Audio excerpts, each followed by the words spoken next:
And help me welcome Josh Safdie.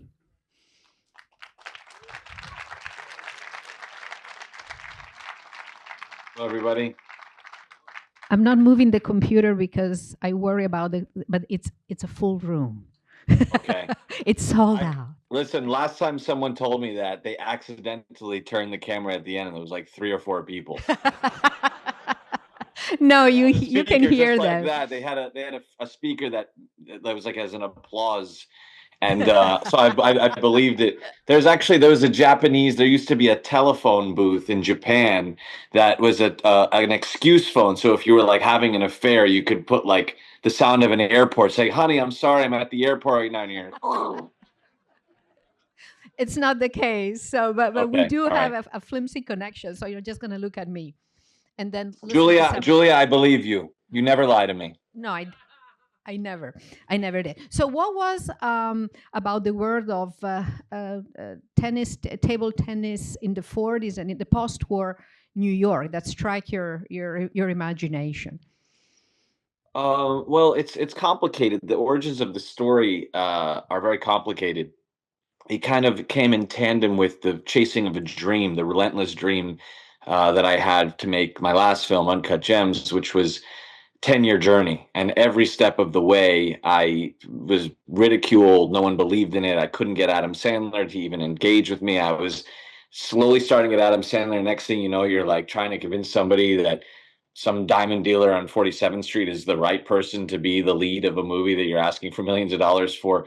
So the every day that passed that my dream didn't seem like a reality, there like this, it hardened me, and there was this, it kind of created this level of urgency.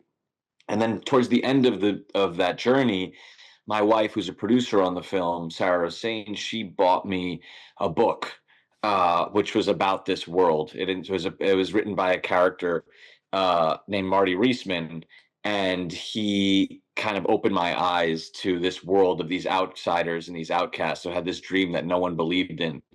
And they were guys who were really smart but got terrible grades, guys who couldn't hold a job down. They had no idea where they were going to sleep on Wednesday, but they'd be like international people. You'd see them on in Paris at the Four Seasons or something, or the Ritz Carlton. So that was the kind of that was the first kind of keyhole into the world. And then I called my great uncle, and because I knew he played, and he played with a lot of these guys in the mid 20th century, and he knew, and he told me about this place Lawrence's, this table tennis parlor. And he said, Josh, it was like an orphanage, and the man Lawrence who ran it was like this kind of patron. People were sleeping on the couches. You'd go in at night, he wouldn't be there, and there'd be like 25 people there. It was a speakeasy owned by Legs Diamond, and they tried to kill Legs Diamond during the Prohibition, and they missed. They shot 16 bullets, and all of them missed around him, and they're all over table number 6. So that became like the lucky table. So this was this world that like I was immediately blown away by. Then I finished the film, so I was already starting to talk about the film. I even talked about it with Timmy at that point. It was 2018. And then I finished the film, and like what should have been this incredibly elated feeling, I finished it, and someone asked me, "Hey, what's next?" And like I started to cry because I never thought about that, and the dream was about the journey and not the ending, and the resolution. And I there was this hollow feeling that I had, and it was that dreams are really for the lonely. So that feeling, and combined with this world, was kind of a recipe, uh, and very, very kind of deeply inspiring, kind of introspective world that allowed me to kind of understand myself a little bit. But then then you start doing your research, and the Japanese coming out of isolation in table tennis 1952. My great grandfather was there in Japan after 52. He ended up adopting a Japanese girl and bringing her back to New York. Didn't tell my great grandmother. So he got off the plane with this like 7-year-old Japanese girl. And they're like, what? My great uncle who played table tennis, he was bar mitzvahed in Tokyo. Just very strange connections. And I played a lot of table tennis. And so there were a lot of like strange microcosms, footnotes of history that allowed me to kind of understand what was going on in the world back then, and what was happening, like the evolution of the American dream, the evolution of Jewish pride in some way, the evolution of rugged individualism, how you can understand a people through individuals and not through en masse. And that's always, individuals change the world, whether you like that or not. So that was kind of where it all started. And yeah, and then me and Ronnie, we just had this character, and we just, through research, you start setting it up, and you know where he wants to be, his dream, and you go from there. There is something. Let's go back to what you said about the American dream. And there is almost at least three time frames. There is the 50s, is post-war America, which is optimistic. Is the 80s, which is your soundtrack, and is Yeah. Reagan. And then there is the present, because it's not only your autobiographical, reflection, but there is a sense of the good, a good dream or a bad dream, and it's in the juxtaposition with Milton, the vampire and the young, energetic. Can you talk a little bit about this different time frame, and how do they speak to each other? Great question. When I first started doing research for the movie, I wanted to know what this stuff looked like, table tennis in the 40s, and I was blown away by the dignity that I felt looking at this sport that was treated with such regal respect, filling out arenas, and just the fact that the sport had a history felt dignified. So I wanted to add these, and there were these young kids bouncing all over the place. So I just decided to put, for some reason, instinctually, I put Peter Gabriel's "I Have the Touch." The time I like is the rush hour. I like it all so much. The pushing of the people, I love it all so much. It felt right. The instinct felt right. And then I started to ask myself why. And just like you're talking about now, the 80s were the first era, the first postmodern era. It was the first era where people were revisiting a culture before and reappropriating it. And Reagan was chasing the opulence and the exuberance and the prosperity of the 50s, that America felt after the victory of the war, coming out of the defeat of Vietnam and the depression of the 70s.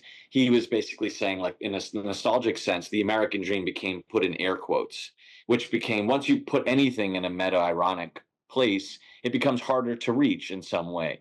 It becomes more of a promise, more of an idea, less of like a principle. It loses its kind of sincerity. And, I think the 80s have an incredibly lasting cultural effect.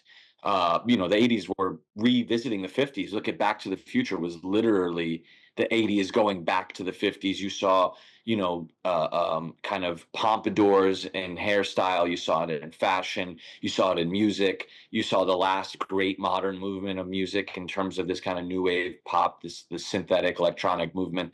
And that stuff is still lasting. You walk around, you still hear music from the 80s on the street. You don't walk around and hear music from the 50s or 60s. The 80s is a real lasting era.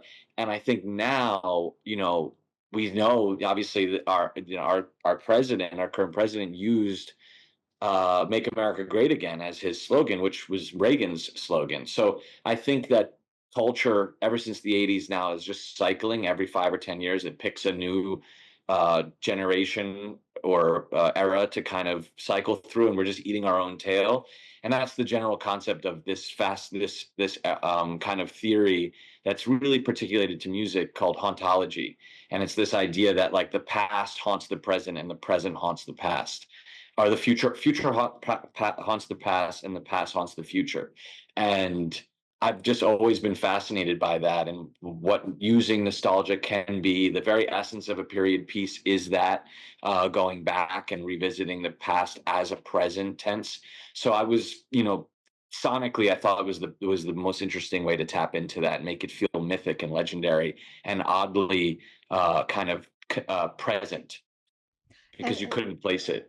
There is something visual about the word is the Lower East Side. It's that it's New York, which has always been prominent in your film, and that there is this sort of the kinetic potential of the players. It's almost like a dance. Can you talk about those visual attraction?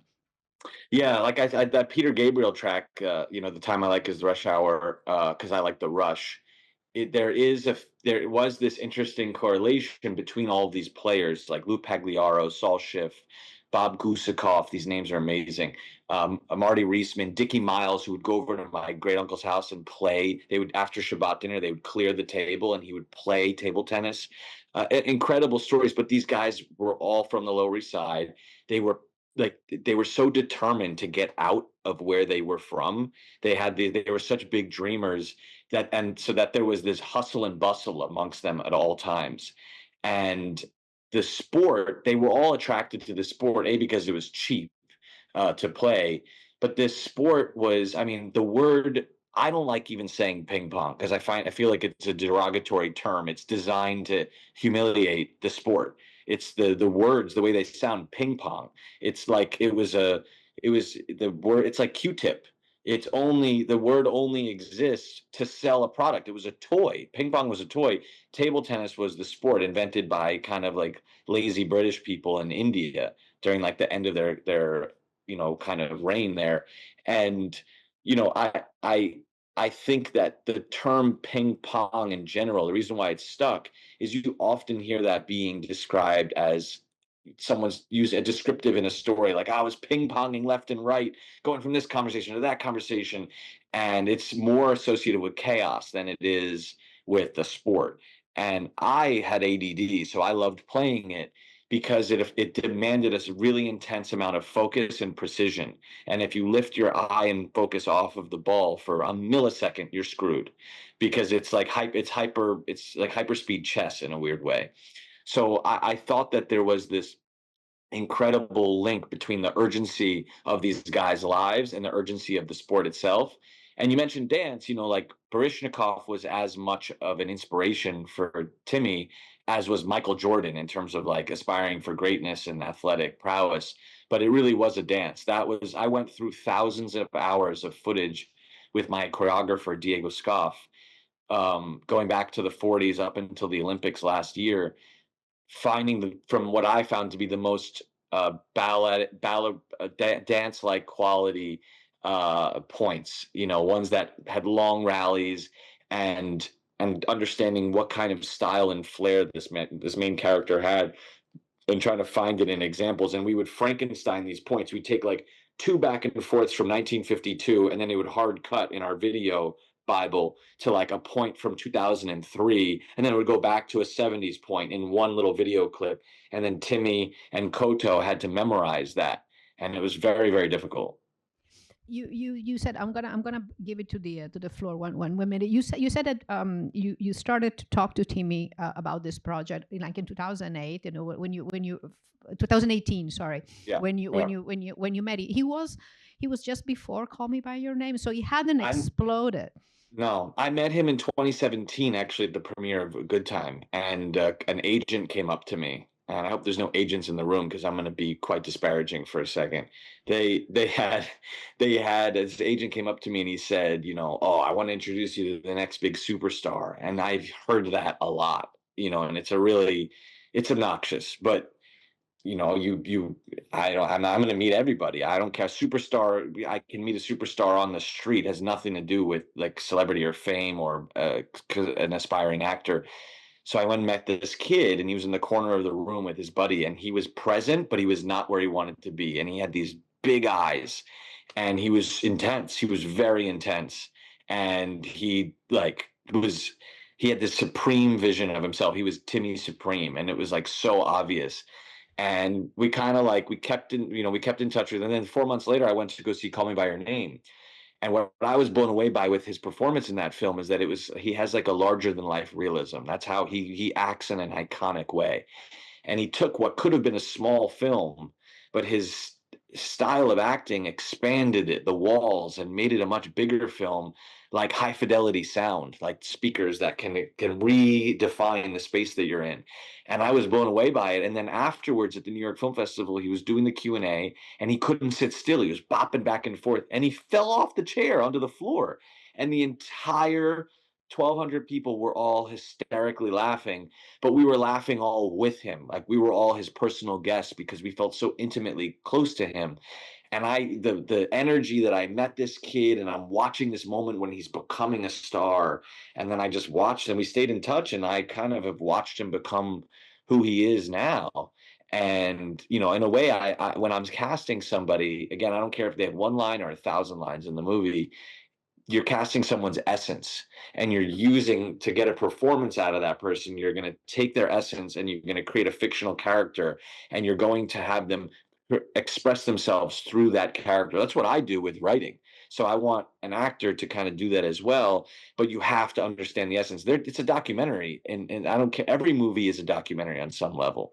So that's really where I'm chasing all the time. And he was very interested in exploring that side of himself through this character. And I promise next one I'll open it. But this realism, this notion of realism, you apply to all characters, the small, the big ones, Yeah. and it's also through the film. The film is feels real. Yeah. It's a realist. It's not stylized. Well, Yeah. well, it's hyper real. So does have it's like, you know, rock and roll was like they took the blues, which was depressive, beautiful music but depressive, and they put a beat to it so you could move to it, right? Then in the 80s you have this new wave, so then you're having this, like, it's on supercharged, so you have this like intense production, and it's electronic and synthesized, and you can move to it. Like the song at the end, Everybody Wants to Rule the World, if you focus on the lyrics of it, they're laced with anxiety, but the production of it has this kind of joyous, kind of almost triumphant feeling to it. But it's talking about how everybody cannot rule the world. In capitalism, there has to be winners and there has to be losers. And there's a sadness to that if you ever lift up the rock and look underneath it. So I look at that, you know, I try to tap into that general feeling in the way I approach making the film. So you have this kind of energetic, living in the moment, present tense point of view. It's incredibly subjective. I'm a subjective filmmaker. I'm choosing a point of view, and I'm going to see the scene through that point of view. And but in that regards, like the bowling alley, you see the scene through 6 different points of view. They're all just incredibly subjective, and I think that subjectivity makes it feel real. Like realism, not like realism isn't just like, oh, that's reality. Realism is the expression of reality, and I think that is through the subjective. And I really try to always, you know, like when I'm writing with Ronnie, you know, I sometimes he'll throw an idea out there and I have to, like, you know, my producer is like, okay, first as a director, I have to see it. So if I'm writing something, if it's easier if I write it because I can see it immediately. If Ronnie presents it, I have to see it. Then I have to be like, okay, can I direct that? And then as a producer, I'm like, is it possible? Can I get a dog to scream in a bathtub? Can I get an infant to stop crying? You know, the dog one's harder to produce. The infant one, you just have to, like, you know, with the woman who's holding her is the SAG. They provide a person who oversees all the babies, and they work with babies all the time. So I said, okay, you're going to play the nurse. She's like, what? I've never done that before. I was like, it'll be perfect. You know how to work with the babies. That you get 11 minutes with the baby to shoot. And that's tough. And I really needed the baby to stop crying, to have that moment where it locks in and Marty sees his infinity. He sees the everlasting of time. And I needed that moment, and I ended up picking the right baby. But it was hard to, like, you have to kind of massage the back without noticing that she's massaging the back. Anyway, I have no idea why I started to, about subjectivity. Um, you know, so every scene I'm really looking at it through the point of view of how you would see it. Like when I was a kid, I used to like tell the adult stories, and if I told a broad one, they'd be like, "Okay, he's lying." Oh, really? Oh, that's so nice, Josh. But if I made up details and I had a lot of them, they would start to look at me like, "Wait a second, maybe this is true. These are too many details." And I started to apply that as a young kid to my drawings, to all this stuff. And if I added enough details, it started to just have this overall effect that had this kind of, there was a reality there. And me with Jack Fisk and doing period was so new for me because I had to create the illusion that I was stealing this film from reality, which was really hard. And that's where having Jack Fisk and Darius and Miyako and my AD department doing the crazy, crazy work we did with the background, using Ken Jacobs' film from 1954, Orchard Street, as our Bible of being like, well, these are the lives of these people, and having narratives for each person walking on the street so that they really felt like you were seeing real life. that was really that was all really difficult, and that was a huge undertaking, and that was like the period part of it was new for me because I didn't have the luxury of just going out into the street and stealing shots. So I wanted to create the illusion for myself that I was still doing that, and I think that also lends a hand a little bit to the feeling you're talking about. Oh, by the way, I know that you love Jerry Schatzberg. He's a voice in the movie. He's the guy in the beginning when she's coming up the stairs. He goes, "Hello, sweetheart." That's Jerry Schatzberg, the great director of Scarecrow and Panic Needle Park. So I have two directors in the movie. And Abel being the other one. There is a question here. No, hold on for the mic because he has to. Yeah. Hi This is there. one of the three people in the theater, I know. Yeah, exactly. I play three people actually here. No, first of all, thank you for the movie and thank you for joining us. This is just a real treat. So, thank you Thank you very for much. having me. I appreciate this. Yeah. So, okay, I'm gonna ask you two questions, but there are other people, so feel free just to pick one. Do you see it might be at the end of the movie? It's just so positive, and we've seen a lot of very difficult treatment people and treatment of each other and everything during the movie. Do you feel like the movie is at that last moment? I mean, I feel like we saw his character really grow through it, and it is ultimately a positive story about how people live and make choices. But tell me what you think about the end and about we're seeing him crying and he just seems to change. I don't know. So I wanted to get your thought on that. And the other question is, what is the tell us about the sideline with the dog. It was it was times hard to watch that, you know, with the violence and in the end that dog's still barking and all this damage and has happened all around it. I just wanted to know if that was part of something you researched or why it came. And I hope I'm not talking too much. Thank you again for your time and your talent. The dog question, the dog. Thank you so much for that. Good questions. The dog part, I'll answer quickly. There's a longer answer, but um, the dog's name is Moses, and Moses was the purveyor of morals. And I liked the idea. And there's one thing a producer told me a long time ago: is never fuck with a dog.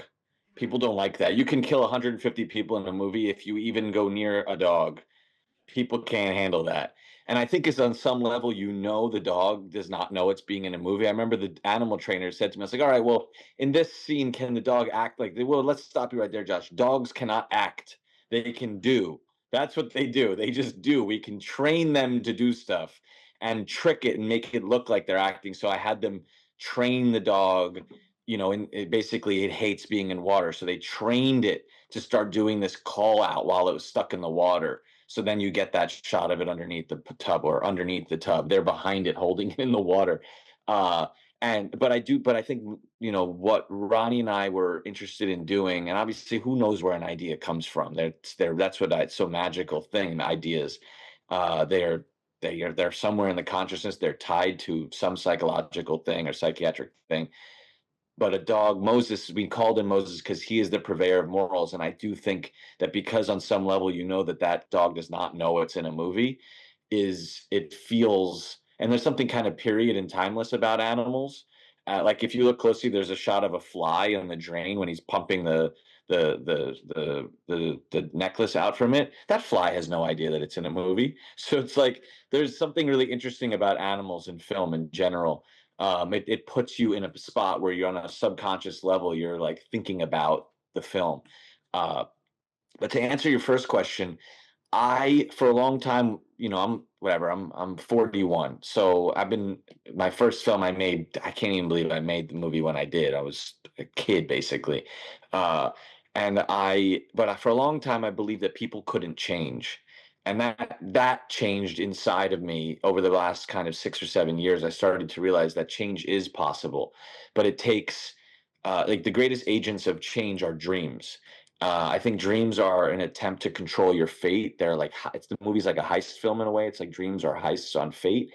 And I think that, the success or failure of a dream does elicit change. Obviously, there's people who dream really big and they, dream to change the world, and sometimes that can happen. And other times the failure of those dreams resonates and someone else changes time later on. But I think that, Marty's dream has to end, or the limits of individualism come to an end, and he realizes that this illusion of freedom that individualism suggests is an illusion. It's actually incredibly limiting. And at that moment, I think that what you're seeing in the end of the film, you can read it in two ways. I don't really want to talk about how. I mean, for me, the movie's very emotional. I'm still able to cry, and I don't know how much longer that will last. Um, when I had my first daughter, um, I had no idea. You don't know what you're gonna feel. So when I looked into her eyes, I got lost in the infinite time loop. I just saw everlasting future, and there was something incredibly humbling about it, like intensely humbling, in a way that made me feel it was cosmic. It made me feel connected to the beginning and end of time. And I think that's the movie is very much throughout the film. You see him have these moments of humility, and humility is very important because it keeps us all in check. And I think in that end, it's not about him anymore. And I think there's something quite freeing and beautiful to that. There's another way to look at it that's a little bit more. It's not the school I subscribe to, but it's there, and I don't really want to talk about it. There was a question here. I see it as a beautiful, happy ending in a way. So, but happiness is the most haunted feeling. It's thing we chase all the time. It's a temporary feeling. So, what is a happy ending?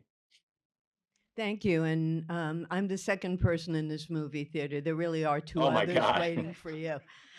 Thank you so much for sharing the journey that you took through this, as well as your own dreams and your vision for this. I'm not sure if what I have is necessarily a question or a stream of consciousness, but I grew up as a Jewish kid in the city, and I spent every one of my summers working in the Catskills, working my way up, in the office to the dining room. And most of the people, it was a small hotel. It wasn't a la Nevele or Grossinger's or someplace like that, but it was all refugees.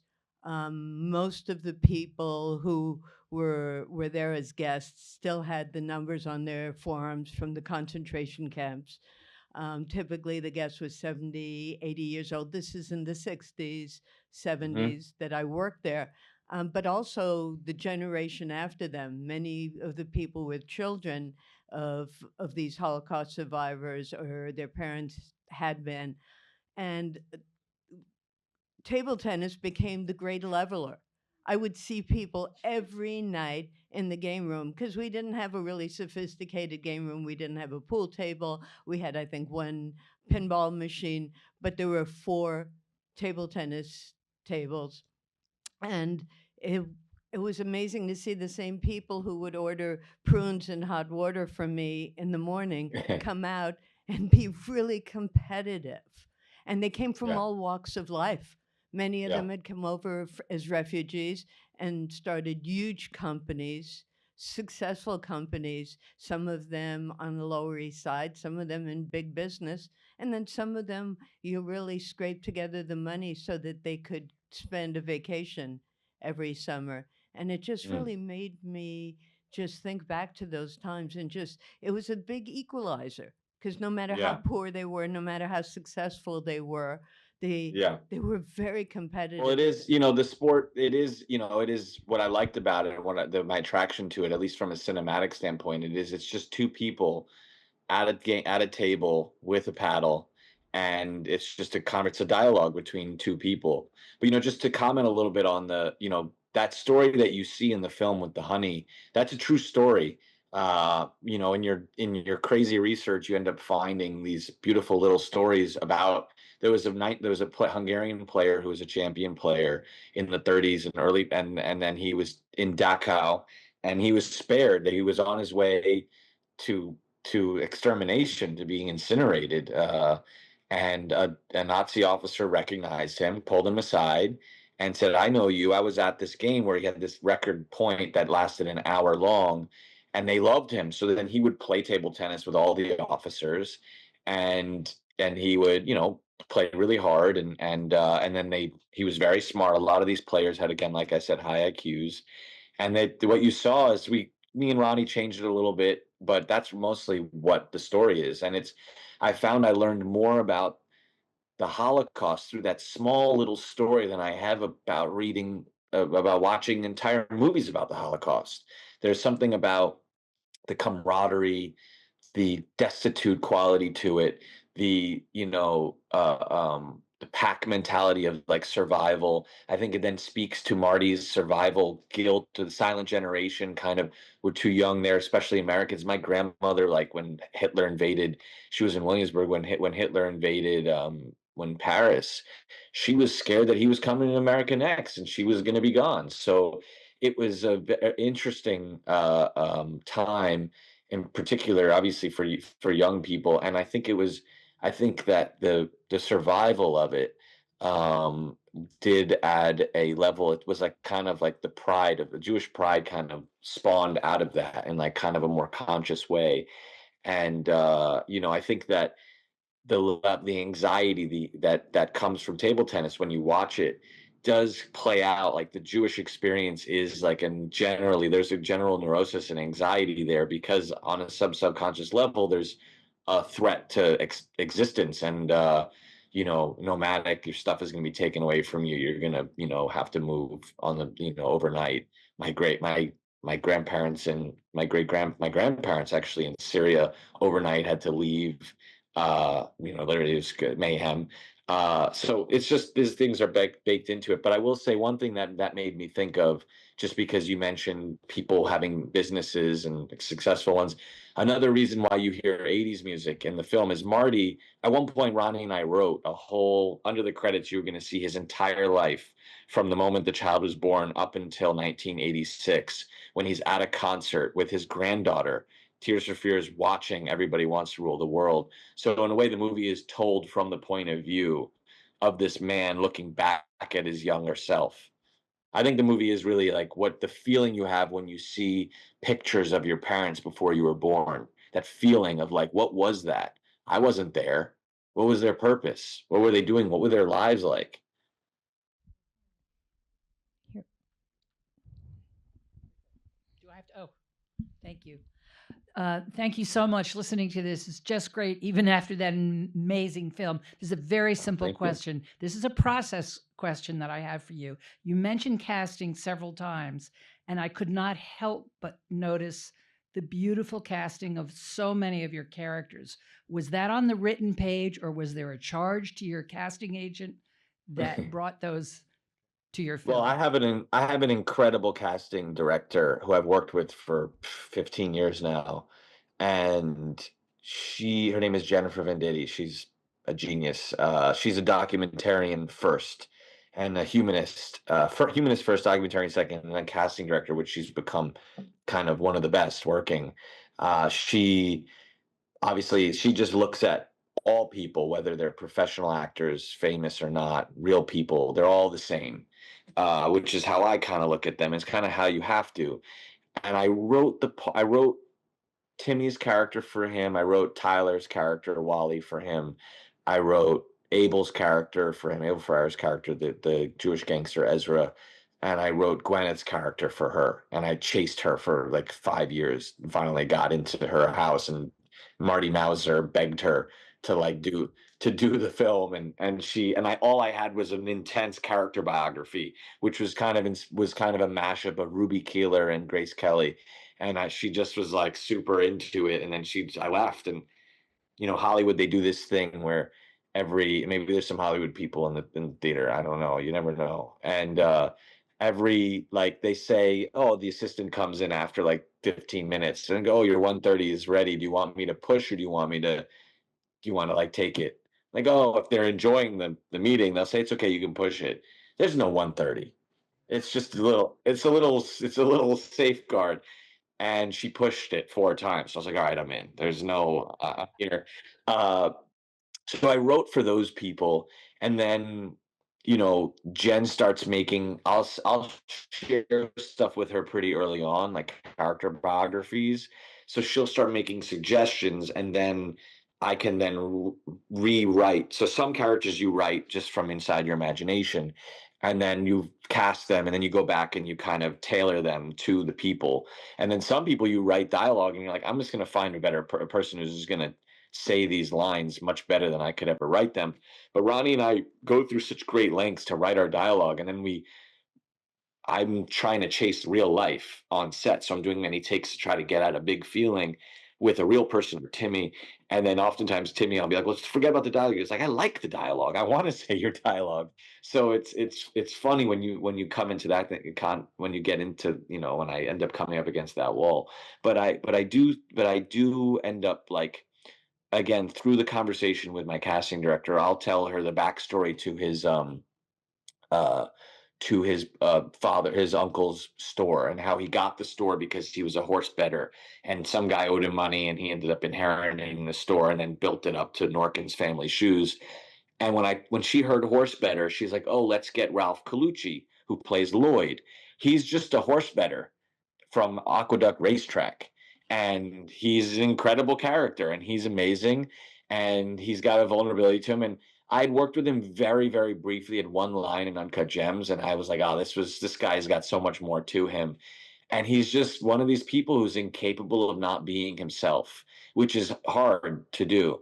And he was great. He actually, like, really stayed on book. He said the lines, and Timmy loved acting with him. Loved it. Timmy really, like his uncle's played by Ratso Sloman, who's an author. He's not an actor. I've worked with him in a short film, but he's not an actor. He wrote Mike Tyson's book. He wrote Howard Stern's book, Private Parts. His name is Ratso. Bob Dylan gave him his nickname because he was chasing him to do this interview on Rolling Thunder, and he wasn't sleeping, and his hair was greasy. And one day, and he couldn't get the interview. One day, there was a knock on his door. He was sleeping in the car, and Dylan's like, "Hey, Ratso, you want your interview?" And he's like, "Oh, you think I look like Dustin Hoffman?" He goes, "No, no, no. You look like Ratso Rizzo, the dirty fucker from Midnight Cowboy." So then it just stuck. Then it was his nickname. But Ratso is just an amazing brain, and has such a warmth, a deep warmth to him, while still being hardened like a street Jew. And he's just somebody who Timmy loved acting opposite. But he has a 6-page scene, very complicated scene when he's getting arrested and they're doing that whole theatrics. And like, let's take for example the guy who plays Lawrence, the real Lawrence, who was the first Black business owner in the Times Square district, historical person. He was described, there's one photo of him, and he was described in a New Yorker piece about this player named Lou Pagliaro from, I think, 43 or something, 1943. He was described as a paternal figure. And my great uncle described him as like the head of an orphanage. So I really wanted an elegant, like a man who screamed elegance, had this eloquence to the way he spoke. The real guy was from Barbados, so I wanted like an accent.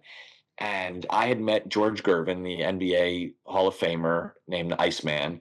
I met him at a card show once, and I shook his hand. And when I shook his hand, I felt like nothing bad could ever happen to me in his presence. And it was such an incredible, warm, safe feeling that I convinced the production. I was like, we got to fly him up from San Antonio, and he's got to play Lawrence. He's 7 foot tall. And he has a big presence, and you can feel that. The guy who's inside the cage in that scene when Marty comes back after being spanked, that guy was somebody who I saw in a viral video in 2011, who was homeless on the side of the highway holding a sign that said, I'm the golden voice of radio. And then he became a sensation in America briefly as the man with the golden voice. And I wanted this guy whose voice was always on the microphone. I wanted the man with the golden voice. And I wanted to work with him forever.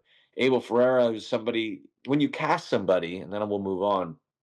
When you cast somebody, like I said earlier, you're casting their essence, but you're casting their baggage too. So with that decision, you're bringing everything they've ever done.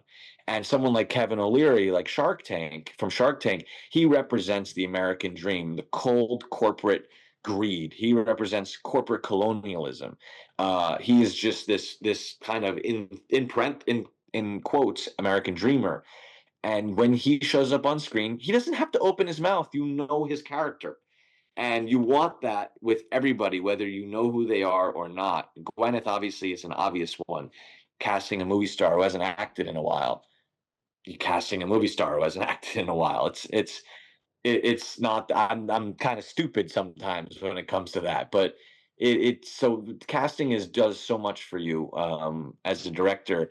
And also, like Jack Fisk, my production designer, McCabe and Mrs. Miller, which is one of the greatest period pieces ever made by Robert Altman, actually has anachronistic music too of Leonard Cohen.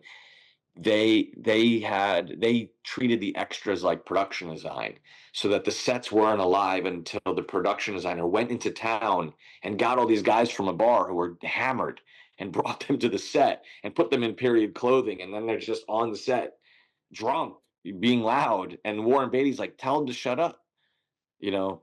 Anyway, I did that in the French restaurant. I had my dad bring all of his French speaking friends, and the sound guy came up to me. He's like, "What is going on this table behind Timmy?" I said, "Why?" He goes, "I can't hear Timmy. These people are screaming." And I had to go up to my dad, and I was like, "Dad, you guys have to stop talking. You guys are yelling about stuff." I think I heard iPhone at one point, and he's like, "I'm sorry." And then the props who came up to me said they ate all the prop food, and they asked for more in the second take. So I was like, sometimes when you do that type of casting, it backfires in that regards. We have time for one more. No, it's behind you.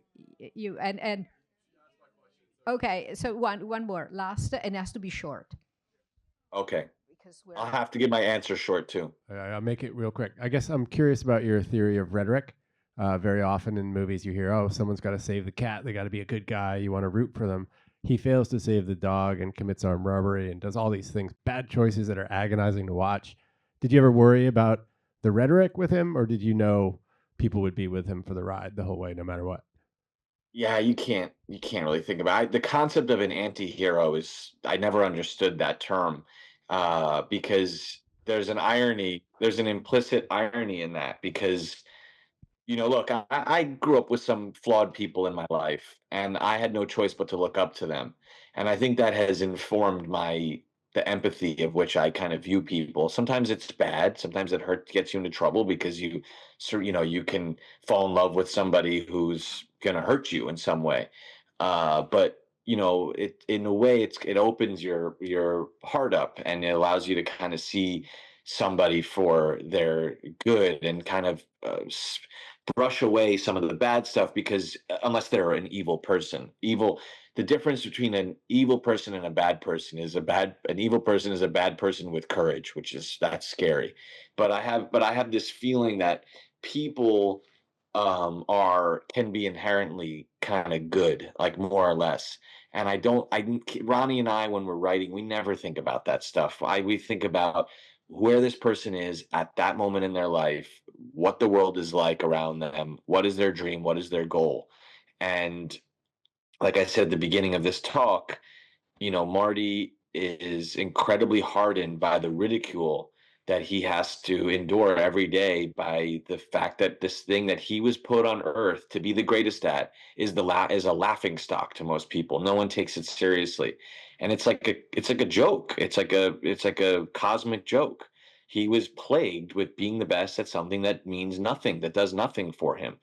And I think that point of view that it puts himself in, that it's put him in, does harden him, and it makes him focus on his task in a really intense way, and that can be self-involved. He can be very self-involved, which is not a positive or a good trait, but he's never consciously doing anything wrong to anybody, except when he's in the bowling alley. Then he's consciously taking people's money and fooling them and playing the heel.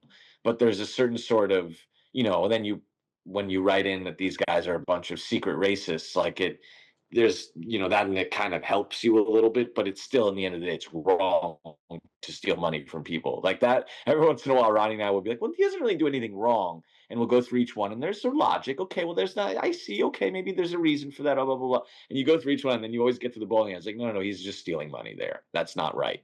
But I am so sorry, because we could go on for much longer, but we have to finish here. Josh, thank you so much. Thank you, Giulia. I appreciate it. Thank you for the film. Spin it around once. Oh wow! Look, there's more than 3 people.